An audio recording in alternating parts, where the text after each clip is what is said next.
It's the second half of the 2019 general elections here in Nigeria. And come tomorrow, Saturday, March the 9th, Nigerians across 29 states of the Federation will head to the polls. That's right. And their mission will be to elect governors in those 29 states and state assembly representatives in others. And as Nigeria counts down, Channels Television is bringing you a dedicated coverage. Definitely. And there you see the countdown. We have 14 hours, 28 minutes, 24 seconds. Now it's 23 seconds to the governorship and State House of Assembly election. By the way, this is coming from INEC's official website.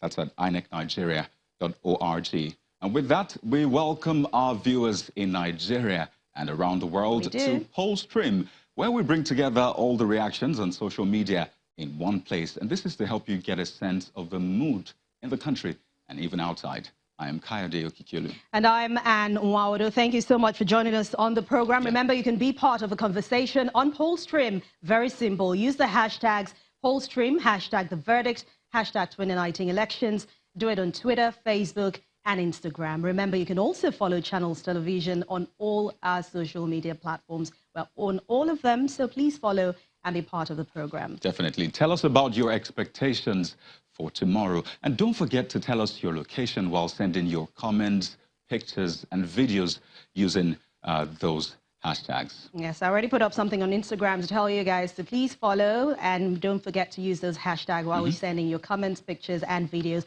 But let's bring you INEC's official countdown for tomorrow's election. It's on their website. One more time. Let's do it again to remind you that it is tomorrow, 29th. It is happening tomorrow. Definitely, 29th or the 9th of March, 2019. Well, away from that, let's... oh, there you go. 14 hours, 26 minutes. And I think this helps us get a sense that it is really happening. This is coming from INEC. So all hands definitely need to be on deck. Well, we're still on the internet, and we have the reactions you sent in response to our question. And the question is simple. What improvements should INEC, police, citizens make for the March 9th elections? And we have the first one on Twitter. This is from Gospel, and this Twitter user says, election is not war. The INEC officials are not your enemies, so desist from any act or intent to hurt them. Report any violence that could endanger their lives. I think that's really important. That's really, really important. I like that message. Let's take the next one from @official_Ben_T. It says, without the active participation of women and the incorporation of women's perspective in all levels of decision-making, the goals of equality, development, and peace cannot be achieved. I mean, that tweet is coming at the right time. As we're celebrating International Women's Day, we have to know the importance of women in the society. Things can't work without us. Happy Women's Day, Anne. Thank you. And this goes to all women around Nigeria and, of course, around the world. This next one is coming from Omari Bebi, and it says, the only challenge INEC Nigeria has and should deal with is result collation. That's, according to him, that's where the frauds might happen. Votes are cancelled, polling units are cancelled. All these are influenced by bigwigs, in his words, definitely. And, you know, talking about the collation, I remember 2 weeks ago, I mean, it was a very long wait for Nigerians. And a lot of people kept saying, can we just keep to the part where you just tell us who the winner of this election is? But thankfully, it came and it went. So, well, patience will be the patience, as patience will be. We also hope that results coming as fast as they can so we don't get people waiting. All right, this is coming from EverXG. It says, INEC should ensure all relevant materials are available across all polling units. Card readers must read perfectly. Police should be on the watch to avert crime. Citizens should go out and exercise their civic right. Well, this is right because we saw a couple of places where there was violence in the last election, and we do not want that to happen again this time. So please, while you go out, make sure you are as peaceful as you can. Okay, let's move on to Instagram. Remember, we just took some tweets, but this is coming from Instagram, a user in response to the question we asked, Abubakar Aliyu. He says, the citizens should always be patient at their various polling units. No harassment of any government officials, INEC, or police. And for INEC, please, all the electoral materials should be set and also ensure that they check the card readers for functionality before leaving INEC office. Let me remind also, because we heard the INEC chairman saying yesterday about he's not going to accept if ad hoc staff, especially corps members or people used at this election, if they harm them. So please, if you're going out, just do what you have to do and do not touch ad hoc staff for any reason. You might get yourself into trouble. It's actually a crime. It is. Now, the beauty of social media is the fact that it has brought up various citizen journalists. Now, who have become very active participants in the creation and even the spreading of news and information. Definitely. Now, but this, of course, with every good thing, there's always the potential to use it the wrong way. So we thought on Poststream to share some tips with you on how to go about citizen journalism. And the following tips we're about to give you are adapted from a report published by the International Media Support, that's IMS. Now, the first one is know your rights before getting into the actual practice of citizen journalism. Now, rights and freedoms that are immediately relevant to the exercise of citizen journalism are important to know. So know where your boundaries are. Know the fact that you have a right to express yourself. But the fact that you have the right to express yourself does not mean you should infringe on other people's rights. So know your rights. Ensure you are backed by the right information. Do not go blind into the field. All right, so number 2 tells us ensure accuracy always. So that means that checking your facts before you put anything up on social media. Corroborate stories and room other sources. I mean, that is like eyewitnesses. So those who are involved, please make sure you're getting us the real stories. We don't want fake news. Now, this next one is actually tied to the first one that says, know your rights. And it reminds me of this popular saying that says, you know, where your right ends is where the one begins. Yeah, exactly. So do not invade or infringe on anyone's right to privacy. Now, I'll give you a classic example. The fact that you need to take pictures and show, okay, people are lined up, they're about to get accredited, now they're voting, does not mean you should take your phone to the booth where someone is voting. Now, that is definitely wrong. So do not infringe on someone's right to privacy. At that point when people are in the booth, it is a private session. So do not take your phone there in a bid to practice citizen journalism. Also, while taking pictures, while taking selfies, if you feel people behind you do not want to be in your picture, then please step aside and just take your picture alone. Someone did that to me a couple of days ago. I mean, she was just holding up her phone and taking a selfie. And I was like, I don't want to be in your picture. I don't know. So if you're just curb that. All right, number 4 tells us understanding the on-ground sensitivities of the area or the people. Be aware of your environment, and also remember that the first rule of journalism relating to risky coverage of events is that no story is worth dying for. Definitely. Now, well, let's take a break from those tips and, you know, bring real life instances. And to do that with us, we're being joined by Channels Television's Maokwe Ogun Yusuf. That's via our virtual interface. And she joins us from Abuja. Hello, Maokwe. Hi, Maokwe. I can see Maokwe, but I'm waiting to hear Maokwe. Hello, Maokwe. I can see Maokwe, but I'm waiting to hear Maokwe. Hello, Maokwe. I can see Maokwe, but I'm waiting to hear Maokwe. Hello, Maokwe. Okay, while we try to sort that out, let's bring you some more tips to election coverage. Don't forget, we understand that social media is a great tool that you can use to spread information, the right information. So we thought to help you understand the intricacies so we don't get in trouble with security agencies, you know, spreading false news and all that. Another tip that is really important is to dress appropriately.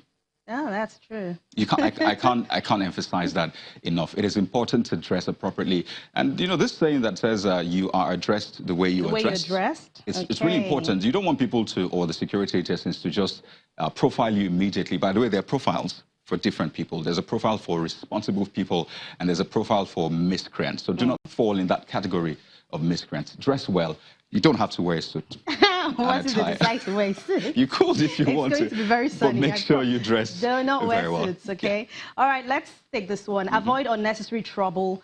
While bravery is necessary in civic activism, it is also necessary to remember that you must not necessarily put yourself in danger. So while exercising your rights, please make sure you do not put yourself in danger for any reason. Your life is very important. Definitely. It's not an action movie. Okay. So let's take Maokwe now. Let's see if we can hear Maokwe now. Hi, Maokwe. What was going on? I could hear all the time. Maokwe, do I need to hold you and remember that you're there? Why could you? Okay, so we can hear you now. Great to have you join us on Polstream, Maokwe. She joins us live from Abuja, by the way. Okay, so let's get right into it. Good to see you both, Anne and Kaede. Good to see you too, Maokwe. All right, sir. So let's get right into it. I understand there's some delay, but I'm sure you've listened to some of the tips on citizens journalism. Overall, especially with the advent of social media, what are your thoughts about citizens journalism and, you know, the use of social media for elections? It's a great development, Kaede. It's wonderful to see that, you know, with a device as simple as this, you have power in your hands. You can express yourself, you can talk about what is happening around you. And I think that it's wonderful because it's also added to the quality of the news that, you know, journalists come up, not just here in Nigeria, but around the world. You find out that people are more involved in the news that they consume because citizens are also able to, you know, get some of the happenings around them, some of the interesting happenings around them to the media organizations who sometimes go further and, you know, dig those stories to make them even more interesting and in some instances verify them. So I think it's a wonderful development. Yes, it has its downsides, but on the whole, I would say it's been mostly good. All right, so we know that we have said it's good, citizen journalism is good, but is there a limit to what a journalist Citizens journalists can do? Is there something extreme that a person shouldn't do? Or is there a limit? Let them just know what to do and what not to do. I think both of you already gave tips on just how to become a citizen journalist and the things that you should know if you want to become a citizen journalist, if that is your aim. But I think that the same tool you're holding can also give you even more tips. If you go online and you put in citizen journalism, a number of things will come up if you want to become better at what you do. Yes, you're not a trained journalist. You might not even be interested in journalism at all as a profession. But for one who just wants to get involved, perhaps you just want to be able to become the voice of your own immediate community, by all means, you know, educate yourself a little more, in addition to, of course, some of the tips that you've already enumerated there. And I think that the person is well on his way to becoming a very good journalist, a very good citizen journalist. I think it's very important to qualify that. Okay, so let's bring in real life examples. Yes. Now, you are at your polling unit, for example. A major issue that has come up is with card readers. People have expressed difficulty using the card reader. So, as a citizens journalist, how would you advise going about reporting issues with card readers, for example?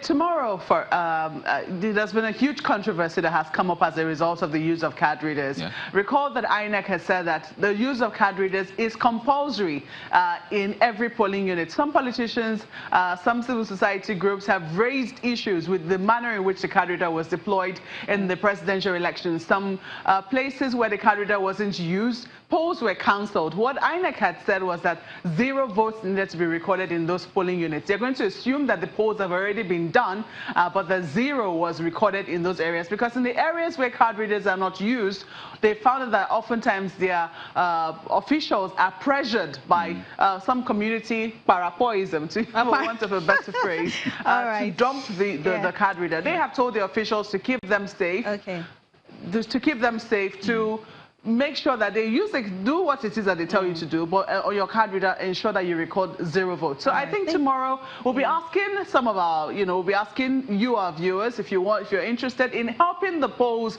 be a little more free and fair. If you are able to, I think the key word here is safety. If you find out that anything untoward is happening in your environment and you're able to capture it, especially as regards the card reader, by all means, do help us and do help INEC ensure that, what he says is going to happen, because as a result of what happened February 23, a number of politicians are saying, you know what, we don't want the card reader anymore. However, INEC says we're putting our foot down. The card reader is compulsory, and we're saying that this time around 0 votes to be recorded in areas where the card reader is not used. Thank you very much, Maokwe. I hope there won't be any paraporos. I don't know how you pronounce that, but I hope there won't be tomorrow. Thank you so much, Maokwe Ogun Yusuf. all the way from the nation's capital, Abuja. It's always good to have you. We should take a short break now, but Paul Stream will be back. Stay with us.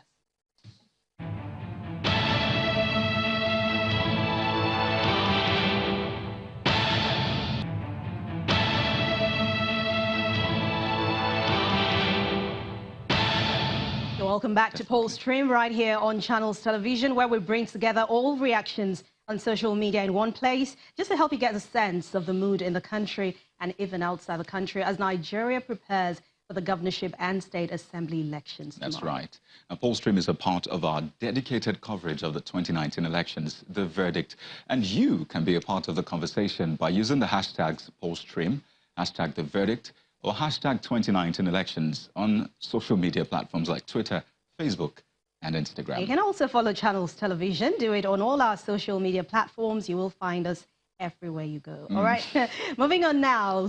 Social media, as we know, has been very active in the build-up to the elections. But there's more to it than social media, especially because the actual voting does not actually take place on social media. And, you know, I find that really interesting because there's a lot of chatter, there's a lot of banter on social media. But then on the D-Day, you realize that it doesn't exactly translate from social media, very true, I mean, to the polls, talking about electorate. We saw that in exactly. the last election. So let's highlight some of these issues with an IT expert. He's Mr. Taiwo Oyewole, and he joins us live via Skype. Thank you for joining us on the program.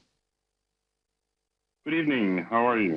We're doing great. We trust you are too. Now, there's this general saying that elections go beyond social media.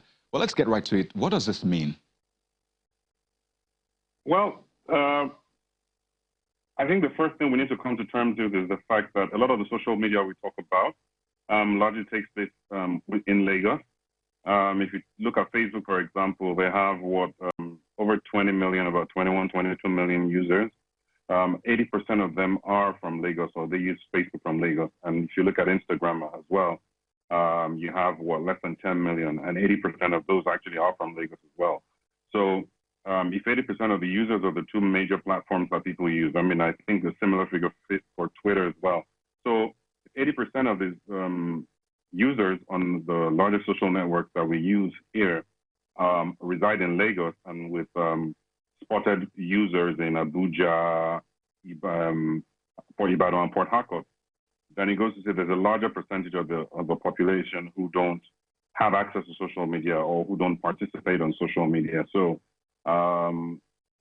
that's why elections don't happen on social media. So whatever happens on social media is largely within Lagos, to be honest. So there's an irony to this. You talked about those in Lagos and metropolitan cities having access to internet, yet most of them, or a good percentage of them, don't go out to vote.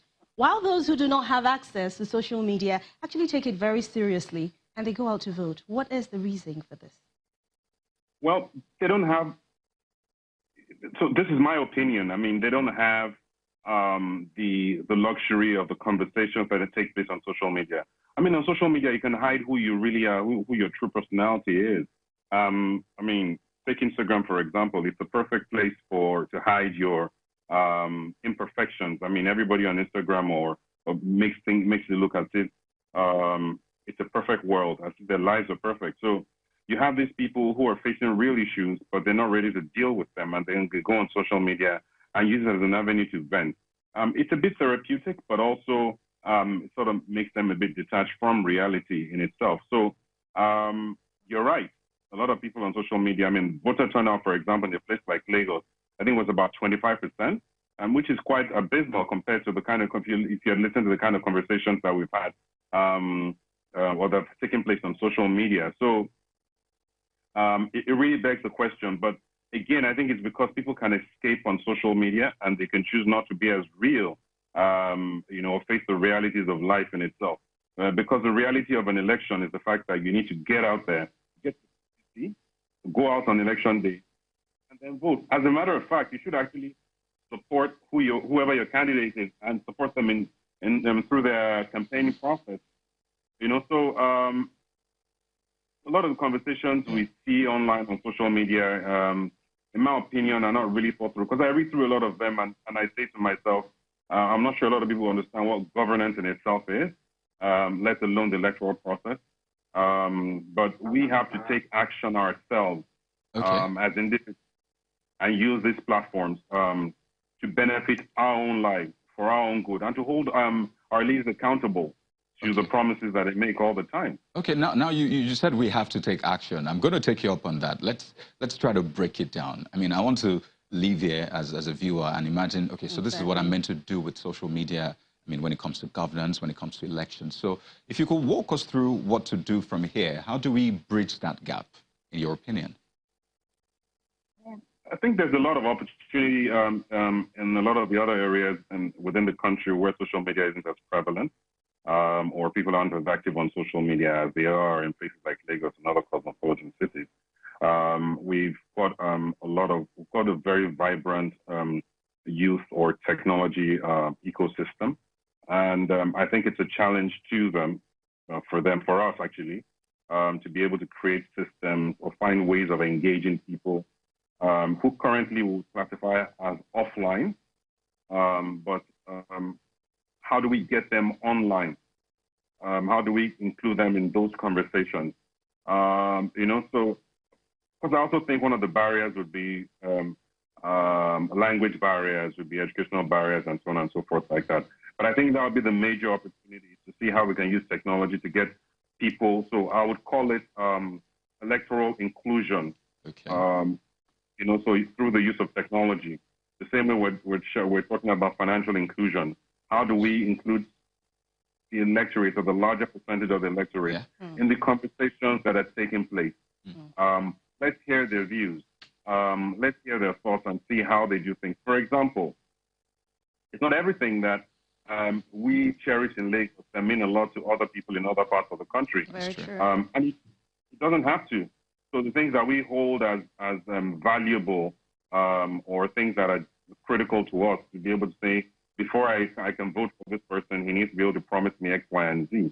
It's not necessarily the same thing that other people are looking for in the other parts of the country. All right. And I think we have a richer dialogue if we're able to include every other person. All right, so that's a good place to end it. Thank you so much, IT expert, Mr. Taiwo Oyewole. Thanks a lot for your time on Pollstream. All right, and this is where we draw the curtains. Remember to be part of this. Send your videos, your comments, and your pictures. Remember to use the hashtag Pollstream, hashtag The Verdict, hashtag 2019 elections. And the question is, what are your expectations ahead of tomorrow's governorship and State House of Assembly elections? And also, if you have ideas on what INEC can do to improve the process, not just INEC, the police and the citizens, send it in and we'll definitely find a way to air your opinions. All right. Okay, so make sure you go out tomorrow to vote. We definitely will see you again tomorrow. Take care. I'm Anne Nwawadu. And I'm Kayode Okikiolu.